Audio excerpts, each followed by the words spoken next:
Now, after an explosion that led to the shutdown of the Trans Nigeria pipeline of Anglo-Dutch company Shell, joining us to discuss the implications of this and the continuous oil theft that we're seeing in Nigeria's oil and gas space is Dolapo Oni, an oil and gas analyst with Ecobank, and he's joining us on the line for that in Lagos. Thank you so much, Dolapo, for joining us. And it's always worrying when we continue to hear these stories about explosions related to bunkering. And I want to get your sense of how strong a grip do you think the authorities in Nigeria have on this development? Because it is something that is obviously costing us some investments. We continue to hear about some of the majors beginning to sell some of their assets. Yeah, thank you very much, Wole. Thank you for having me. I mean, it's quite serious when you think about it, because just a bit of more information. This particular incident is something that started way back in May, when Shell discovered that about 2 points on the pipeline had been breached suspectedly by crude oil thieves, and they tried to fix it. And then this latest incident, which has led to the shutting down pipeline, is as a result of work being done on the pipeline, in which there was an explosion.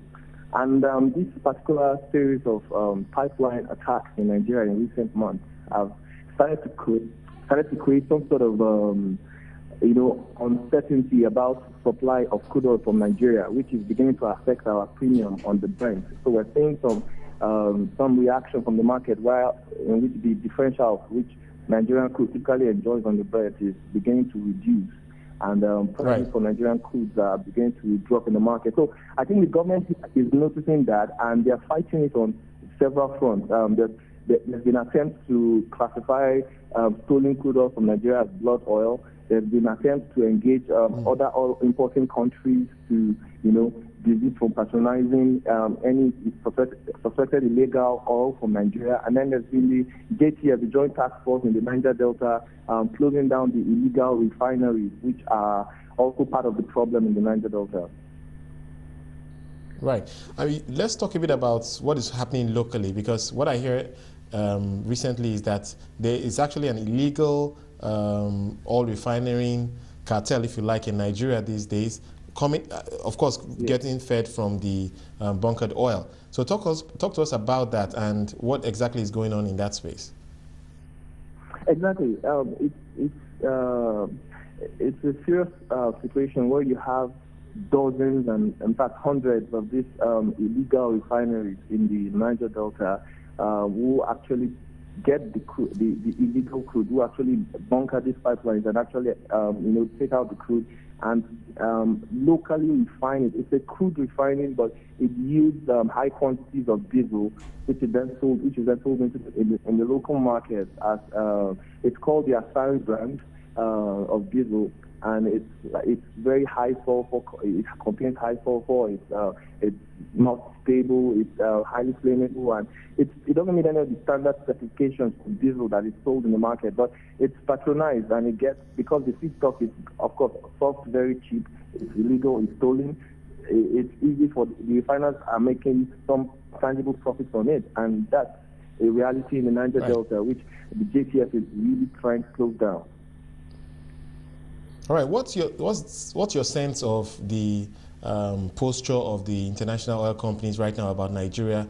I get the sense that because most of the vandalism is happening onshore, that perhaps they may still be interested in offshore assets. I want to get a sense of where you think they sit in terms of their investment portfolio in Nigeria, and what can we expect in terms of further sales if we do see future sales? I mean, that's what we're seeing, because we're seeing that the oil companies are no longer comfortable, and there's been that gradual move, which started since from 2-3 years ago, where we started seeing production shifting from onshore gradually to shallow waters, and we're seeing more companies coming out and divesting from assets that are onshore. The newest being Chevron, also recently offering some blocks and announcing again that they're going to put another 3 blocks onshore up again for sale. because there's that growing discomfort with the level of security onshore and in the shallow waters. And so we're starting to see that movement to deep water intensifying. And it is certainly going to intensify as we go forward.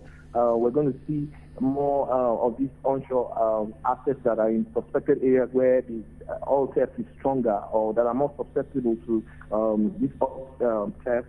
We'll see more activity in terms of divestment in those areas. Yes, all companies they're certainly not taking this lightly. They're not comfortable with it. I mean, there's no sense that it's going to stop anytime soon. It's going to stop anytime soon. It's a serious issue. Right, Dolapo. In very few words, do you think they're going to get buyers for these assets? Definitely.